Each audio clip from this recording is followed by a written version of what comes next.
কেমন আছেন সবাই? আজকের ব্লগটা শুরু করছি এখান থেকে। তো আমরা এখন যাচ্ছি মাসির বাড়ি। ও যাচ্ছে না, আমি আর মা দুজন মিলে যাচ্ছি। তো চলো, আজকে খুব মজা করব আমরা, আর সবটা আজকে আমি আপনাদের সাথে শেয়ার করে নেব। এখন বাজে ঘড়িতে ওই দুপুর 2টো মতো। সবাই পৌঁছে গেছে সকালবেলা 10টার মধ্যে, আর আমরা যাচ্ছি সবার লেট। আমাদের কিছু কাজ ছিল, তো সেগুলো মিটিয়ে যেতে যেতে অনেকটাই দেরি হয়ে যাচ্ছে প্রায়। তবে যেতে আশা করি ওই আধা ঘন্টা মতো লাগবে, খুব বেশি দূর নয়। তো চলো, যেতে যেতে দেখা হচ্ছে। কি হয়েছে জানেন, আমরা আনন্দপুরে পুরো পৌঁছে গিয়েছি। তো বাস থেকে নামবো এমন সময় দেখছি হাত ফাঁকা। তো তখন আমাদের মনে পড়লো যে আমরা গিফটটা না নিয়ে চলে এসেছি। তো বোন তো আসেনি, বাড়িতে আছে। তো ওকে আবার ফোন করলাম, প্রচুর চিৎকার করছে। তো এখন বোন গিফট নিয়ে আসছে, তারপরে আমরা যাব। আর ওদিক থেকে সবাই ফোন করছে যে আমরা কখন যাব, অলরেডি সবার লেট, আবার গিফট আনতে ভুলে গিয়েছি। মানে এটা নিয়ে গিফট নিয়ে না বেরোনো আমাদের দুবার ঘটলো। এর আগে আমার বৌদি ভাইয়ের যখন বেবি শাওয়ার ছিল, তখন এটা তাও কাছে, আনন্দপুর আর রুবি। আর বৌদি ভাইয়ের বেবি শাওয়ার ছিল গড়িয়াতে। তো প্রায় পাটুলি পর্যন্ত পৌঁছে গিয়েছি, তখন মনে পড়েছে যে বৌদি ভাইয়ের জন্য গিফটটা নিইনি। আবার পাটুলি থেকে বাড়িতে ব্যাক করে আবার গিফট নিয়ে গিয়েছি। মানে এই প্রচুর আমাদের সাথে এই নিয়ে দুবার ঘটলো। এই যে আসছে এবার গিফটটা দিয়ে। Thank you.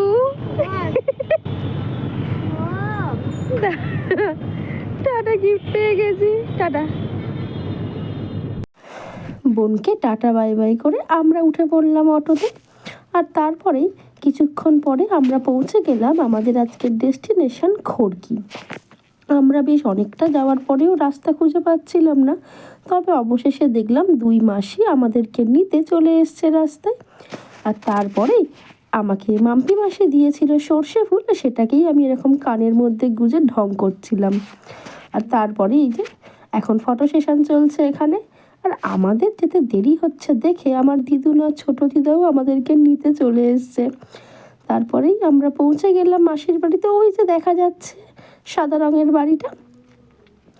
এরপরেই আমরা চলে এলাম মাসির সাথে দেখা করতে। আজ এই মাসির বাড়িতেই গৃহপ্রবেশ। এখানেই মেশো এই নতুন বাড়িটা বানিয়েছে, তারই গৃহপ্রবেশ উপলক্ষে আমরা সবাই মিলে আবার একসাথে হয়েছি। গিয়েই পেয়ে গেলাম প্রসাদ। আর তারপরেই প্রায় 3:40 নাগাদ আমরা সবাই মিলে বসে পড়লাম একদম লাস্ট ব্যাচে খেতে। বাড়ির যে কোনো অনুষ্ঠানে একটু লাস্ট ব্যাচে না বসলে বেশ মজা হয় না। আর এখানে আমার মাসিরা সবাই আমাদের জন্য ওয়েট করছিল, তা আমাদের জন্য না খেয়েই বসেছিল। তারপরে আমরা সবাই মিলে খেতে বসে গেলাম। মেনুতে ছিল কচুরি, চানা, তার সাথে এখানে কিছু একটা তরকারি ছিল, সাথে ছিল ফ্রাইড রাইস, আর তারপরেই পাতে পড়ে গেল স্যালাড। এরপরে আমরা বসবার এখনো কাণ্ড হবে না তা কী করে হয়। আমরা বারবার লঙ্কা চাইছিলাম বলে এখানে এসে আমাদেরকে 1 মুঠো লঙ্কা দিয়ে গেছে। আর তারপরে ছিল নবরত্ন। আমি তো ফুলকপি আর পনির বেছে বেছে নিয়েছিলাম। আর শেষ পাতে ছিল চাটনি পাঁপড়, আর মিষ্টিটা আমি স্কিপ করে গেছি। আর এখানে মা পাঁপড় চাইছিল বলে 1 মুঠো ভর্তি করে মাকে পাঁপড় দিয়ে গেছে। আর তারপরে সন্ধ্যাবেলা এখানে চলে এসছে আমার গোল্লা বুড়ি। আসলে ভিডিওটা 1 বছর আগের, তখনও বেশ ছোট ছিল। কোন দিদিকে পছন্দ? আমাকে না, আর একটা দিদি। কাকে পছন্দ? কাকে পছন্দ? কোন দিদি? আমাকে না, আর একটা দিদি। কাকে? আর একটা দিদি? আর একটা দিদি তো আসেনি। তোমার কি মন খারাপ? তোমার দাঁত দেখি, দাঁত দেখি কত দাঁত উঠে গেছে। তুমি কার বাড়িতে এসছো? কাল বাড়িতে এসছো? দিদি তুমি কার বাড়িতে এসছো? দাদা না, বলো পিপির বাড়ি। বলো নিমকি পিপি। নিমকি পিপি, হ্যাঁ নিমকি পিপি। আমি ধরে আছি। ও তো এখন বর্দি ভাই চর্দি ভাই বলতে পারে, তবে আগে আমাকে দেখলেই বলতো আর একটা দিদি কোথায়, আর বোনকে দেখলেও বলতো আর একটা দিদি কোথায়। মানে আমার কাছে বোনের খবর চাই, তার বোনের কাছে আমার। তো যেহেতু আমাকে ওখানে একা দেখছিল, সে সমানে আমাকে সে জিজ্ঞেস করছে আর একটা দিদি কোথায়, আর একটা দিদি কোথায়। তো তাই আমি ওকে বলছিলাম। আর তারপরে একটু ওর সাথে আমি গল্প করছিলাম। এখানে মাসির ঘরে একটা কাবার্ড আছে, আর ওখানে একটা ছোট্ট স্পেস ছিল, ওখানেই ওকে বসিয়ে দিয়েছিলাম। ওখানে কিছুক্ষণ বসার পরে ওকে আমি একটু ডাইনিংয়ে নিয়ে চলে আসলাম, এখানেই সবাই ছিল। আর তো ওর সাথে এখানেও কিছু গল্প করছিলাম। ও না সেই সময় খুব একটা ভালো কথা বলতে শেখেনি। আসলে মাসির এই গৃহপ্রবেশের ভিডিওটা প্রায় 1-1.5 বছর আগের। আর তখন ওরা তো অনেকটাই ছোট ছিল। আর এই ভিডিওগুলো আমি যত্ন করে রেখে দিয়েছি, এগুলো দেখেই মাঝে মধ্যে স্মৃতিচারণ করা যায়। আর তারপরে ওর সাথে ছেড়ে আমি একটু চলে এলাম দিদুনকে হেল্প করতে। দিদুন এখানে লুচি বেলছিল, লুচি ভাজছিল, আর আমি দিদুনকে লুচিটা বেলে দিয়ে হেল্প করছিলাম। কি খেয়েছো? পাপুল খাচ্ছো? তুমি নচি খেয়েছো? এই পা দেয় না, পা দেয় না। আমার মতো এরকম গরম গরম ফুলকো লুচির পেটটা ফাটিয়ে খেতে কে কে ভালোবাসে বলুন তো? আমি তো শুকনো শুকনো এরকম লুচি খেয়ে নিতে পারি, দারুণ লাগে। এই দেখ দাদা কি করছে। হ্যাঁ, তারপরে বোন ভিডিও কল করে আমাদেরকে দেখাচ্ছিল যে ও এখানে কিছু কন্টিনেন্টাল রান্না করছে বাড়িতে। ওর তো বেশ মজাই আছে। আসলে ও না বেশ একা থাকতে পছন্দ করে। যদিও ভাববেন না যে ও একা আছে, ওর সাথে তো এখন দাদু ছিল, ওর সামনে উচ্চ মাধ্যমিক ছিল, তাইও আসেনি। আর তারপরেই এখানে মামাদের যাওয়ার সময় হয়ে গেছে। এখানে তো মামারা চলে যাচ্ছে, আমরা টাটা করার জন্য একটু বাড়ির সামনেটাতে চলে এসেছি। মামা, দেবা মামা, ওরা সবাই মিলে এসেছিলো। আর তারপরে রাতের ডিনার সেরে আমরা বসে গেলাম গিফট খুলতে। প্রথম যে গিফটটা দেখলেন ওটা দিয়েছে আমার দিদুন। আর তারপরে এখানে এক এক করে সমস্ত গিফট খুলছি। তো এই গিফটের মধ্যে ছিল একটা খুব সুন্দর ঘড়ি, বেশ গিফটগুলো খুব সুন্দর ছিল। তারপরে এখানে আর একটা গিফট খুলে দেখলাম একটু শোপিস ছিল, বেশ কিছু বেডশিট, শাড়ি, জামা এইসবও পেয়েছিল গৃহপ্রবেশে মাসি। আমরা সেটাই দেখছিলাম। আর তারপরে এখানে আসলে কোনো অনুষ্ঠানে গিফট খুলনাটা কিন্তু বেশ মজার লাগে। আর ভাইও এখানে একটা গিফট খুলে নিল। তো এখানে এই সেম জিনিসটা 2 পিস পেয়েছিল, বেশ সুন্দর দেখতে কিন্তু। আর এটাও দেখালো মাসি। আর একটা ফ্রেম ছিল পুরনো কলকাতার। তারপরে এখানে একটা কাপের সেটও পেয়ে গিয়েছিল, এটাও না বেশ সুন্দর দেখতে ছিল। মা খুলেছিল এটা। আর এখানে তারপরে এক এক করে আমরা সব গিফট খুলছিলাম। আর এইবার এখানে একটা পুষ্পপত্র ছিল, ওটাকে আর না খুললাম, দেখে রেখে দিলাম। আর এখন যে গিফটটা খোলা হচ্ছে এটা ছিল আমাদের দেওয়া গিফট। তো আমি এখানে একটা টেবিল ল্যাম্প নিয়ে এসেছিলাম।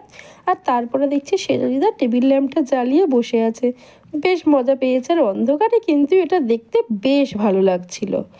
আর তারপরে এখানে আমাদের লাস্ট গিফট ছিল একটা ইন্ডাকশান। তো এটা মাম্পি মাসি মানে রিঙ্কি মাসির বোন দিয়েছিল। প্রতিটা অনুষ্ঠানের পরে এরকম সবাই মিলে বসে গিফট খোলার কিন্তু আলাদাই মজা। লাস্ট একটা গিফট ছিল, মাসি ওটাকে মায়ের কাছে দিয়ে দিল, আর মা ওটাকে এখন আনপ্যাক করছে। ওটার মধ্যে ছিল খুব সুন্দর একটা লিটিল রাধাকৃষ্ণের ছবি, খুব সুন্দর লাগছিল এইটা। তারপরের দিন সকালবেলা আমরা সবাই মিলে এখানে একে একে কাজ করছি, দুপুরের রান্নার প্রিপারেশন। আর তারপরেই মা এখানে এখন চিকেন বানাচ্ছে। আসলে পুরোটা না ভিডিও করা হয়নি, আর ওটা দিলে না অনেকটাই বড় হয়ে যেতে, যতটা পারছি একটু ছোট করেই সবটা দেখানোর চেষ্টা করছি। আর তারপরে স্নান করে চলে এলাম, মাসি এখানে পুজো করছে, আমি একটু বসেছিলাম, মাসিকে একটু হেল্পও করছিলাম। এই পুজো টুজো করতে আমার বেশ ভালোই লাগে। আর সব থেকে ভালো লাগে ওই ফুল মালা দিয়ে যখন ঠাকুর সাজানো হয় না, সেটা দেখতে তো আমার দুর্দান্ত লাগে। আর মাসির এখানে তো তখন ঠাকুর ছিল না, তাই যা ছিল সত্যনারায়ণের ঘট আর ওই একটা শিব দুর্গার ছবি, ওটাতেই পুজো করছিল। আর ভাই এখানে তারপর খিদে পেয়ে গিয়েছিল, ওর বন্ধুদেরকে নিয়ে খেতে বসে গিয়েছিল। আমরা বায়না করেছিলাম যে কলা পাতায় খাবো, তাই মেশো কলা পাতা কেটে এনেছে। মেনুতে খুব সিম্পলই ছিল, ছানা ভাজা, মাছের মাথা দিয়ে বাঁধাকপি, ধনে পাতার চাটনি, চিকেন কষা, চাটনি, পাঁপড় আর স্যালাড। সবাই মিলে মেঝেতে বসে কলা পাতায় খাওয়া একটা ভীষণ মজার ব্যাপার। তো চলুন, মাসির বাড়ি গৃহপ্রবেশে এলাম। আর মাসির বাড়ির হোম ট্যুর দেবো না তা কী করে হয়, বাইরে থেকে দেখলেন বাড়িটা। তারপর ঢুকেই এত বড় ডাইনিং স্পেস, আর এদিকে একটা ঘর আছে, তো ঘরটা এখন কি বন্ধ আছে, কেউ ছিল। আর এটা হলো ভাইয়ের ঘর, এখানে ওর কি বুক সেলফ রাখা হয়েছে, এখনও যদি ফার্নিচার সেভাবে কিছু আনা হয়নি। আর এটা হলো মাসিদের মাস্টার বেডরুম, তো এখানে একটা খাট আছে আর সাথে কাভার্ড করা হয়েছে ওয়াল। আর এটা হলো একটা ওপেন কিচেন, স্পেস কিন্তু ভীষণ বড়। আর এই সাইডে আরেকটা বাথরুম ছিল, আর মাসির মাস্টার বেডরুমে আর একটা অ্যাটাচ বাথরুম ছিল। আর তারপর উঠে যাচ্ছি ছাদের সিঁড়ির ডিজাইনটা কিন্তু দুর্দান্ত হয়েছে। আর উঠেই হলো এই ছাদ, এই ছোট্টর মধ্যে বাড়িটা কিন্তু খুব সুন্দর। আর দূর থেকে ভিউ দেখেছেন, দারুণ লাগছে কিন্তু। তবে এই হোম ট্যুর দিতে এসে আমি ছাদ থেকে দেখতে পেলাম আর এক কাণ্ড। আর এই সামনে দেখছেন ওইখানে কালকে অনুষ্ঠানটা হয়েছিল, তো এখানে দেখুন মা দিদুনরা মাসিরা সবাই মিলে এখন চলে গেছে। এই যে এখানে কিছু সজনে গাছ ছিল, তো তার ফুল, কচু পাতা, আরও বিভিন্ন রকম শাক পাতা কুড়াতে। তো এখানে মানে এরা যেখানেই যায় এগুলো পায়। অ্যাকচুয়ালি আমাদের এদিকে বাজারে পাওয়া গেলেও এই যে গাছ থেকে পাড়ার একটা আলাদাই স্বাদ। আর আমাদের বাড়ির প্রত্যেকে মা মাসিরা দিদুন আমরা প্রত্যেকেই শাক পাতা একটু বেশিই ভালো খাই। তো চলুন, একটা দিন কিন্তু বেশ ভালোভাবে মজায় অন্যরকমভাবে কেটে গেল। আজকের ভিডিওটা এখানেই শেষ করলাম, ফিরে আসবো আবার নতুন কোনো ভিডিও নিয়ে। সবাই ভালো থাকবেন, সুস্থ থাকবেন।